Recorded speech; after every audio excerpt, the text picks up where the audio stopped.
Now, keeping good teachers and letting go of bad ones. Nearly 4 out of 5 Americans think it should be easier to fire weak teachers, but more than half think teachers are not paid enough. That's according to a new poll by the Associated Press and Stanford University. The NewsHour special correspondent for education, John Merrow, profiles an Ohio school system with a unique way of reviewing teachers. In most public schools, it's extremely difficult to fire a bad teacher. Unions are often blamed for this. But here in Toledo, things seem to be different.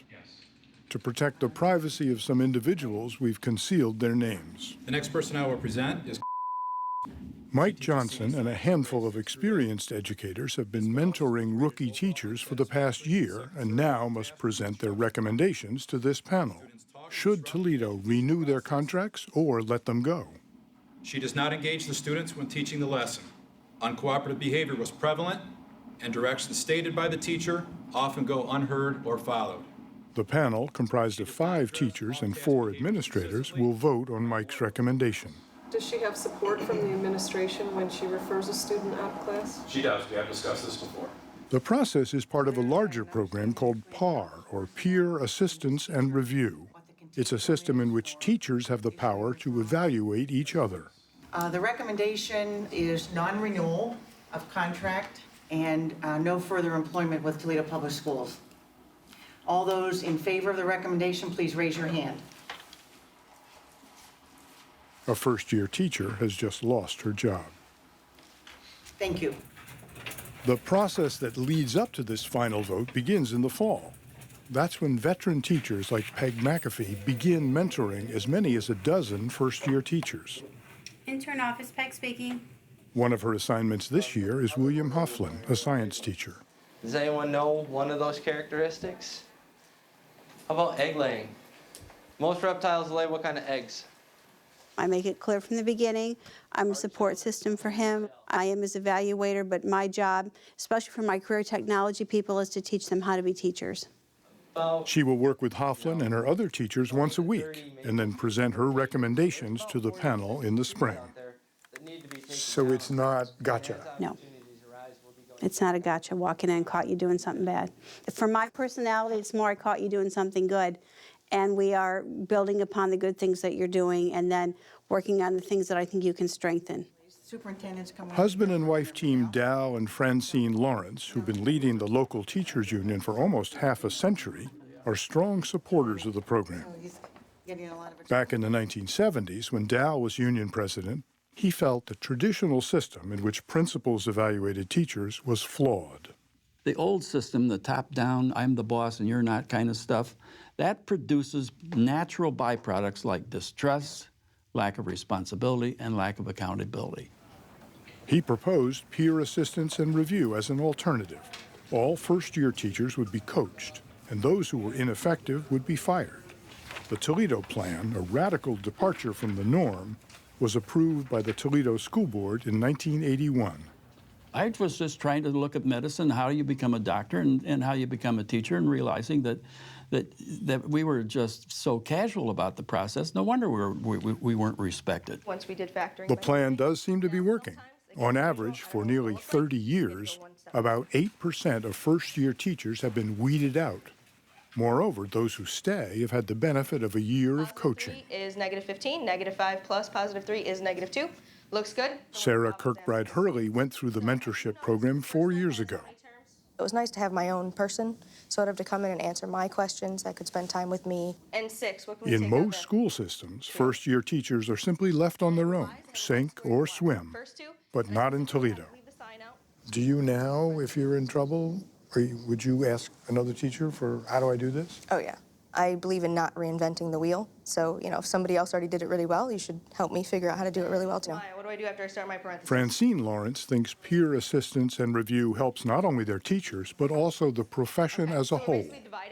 It's teachers taking ownership for standards and enforcement and feeling that sense of community, which is what a real profession is all about. You know, when teachers are excluded from that, or excluded from real influence over curriculum and instruction and school policy, then it's so easy to say, well, you know, it's the principal's problem. PAR clearly benefits brand new teachers, but the program is also supposed to retrain or remove ineffective veterans. We're going to do some evaluation of teacher learning. Here at Bowsher High School, Peg McAfee and Principal Larry Black are meeting to discuss a tenured teacher who's been reported to be ineffective. In the one class that I've observed, the students were kind of left on their own. They weren't given any direction. There didn't seem to be a lot of student engagement from the teacher's side. McAfee is going to be working with this veteran teacher for a year. He's been placed in what's called intervention. So intervention is a kind of training or rehab? We like to think of it as a way to help people step back up their game. But if they don't, the other option is, yes, they will be looked at for termination. Sounds good, but very few tenured teachers actually get looked at, and even fewer get fired. Toledo has about 2,000 teachers. Over the last 6 years, just 22 veterans have been placed in intervention, and only 15 have been fired. That's not even 3 a year, just 0.2%. Mentor teachers and get them past. We got together with a group of parents who gave us their thoughts on the Toledo plan. I love our teachers, but at the same time, there's a few that need to be reevaluated, and that's where the school district, A, doesn't have the means or the time, and the teacher's plan does not affect that. Most said the plan wasn't working, not when it came to dealing with bad teachers who have tenure. All of us have had experiences where there's been a teacher identified in a school that even other teachers know need to be removed, but they continue to serve in the school system. Others felt the Toledo plan has given teachers in the union too much power. It seems like we have a system that's built on self-policing. And that doesn't work? And no, I don't think that works. I don't think that works in any system. See, we now have intervention. The Lawrences disagree. They maintain that most bad teachers are fired after their first year, and those who struggle later on are given help. Plus, we have robust professional development. We have peer coaches in classrooms throughout the district. So there's a lot of support to advance teachers' practice. These supports and mentoring the new teachers can be expensive, anywhere between a few $100,000 to over $1 million a year, depending on how many new teachers have been hired. Although peer assistance and review has a 30-year track record here, fewer than 100 other school districts out of 14,000 nationwide have followed Toledo's lead. Dal Lawrence believes that the two big national unions, the NEA and the AFT, would rather fight with management than collaborate. There are people who don't want this stuff to succeed. They're afraid of the new workplace culture that's evolving. They're scared to death about it. Why? They're afraid that the union won't be strong if we're working together with management. Does the Toledo plan, which nurtures teachers, improve the academic performance of students? After all, that's the bottom line.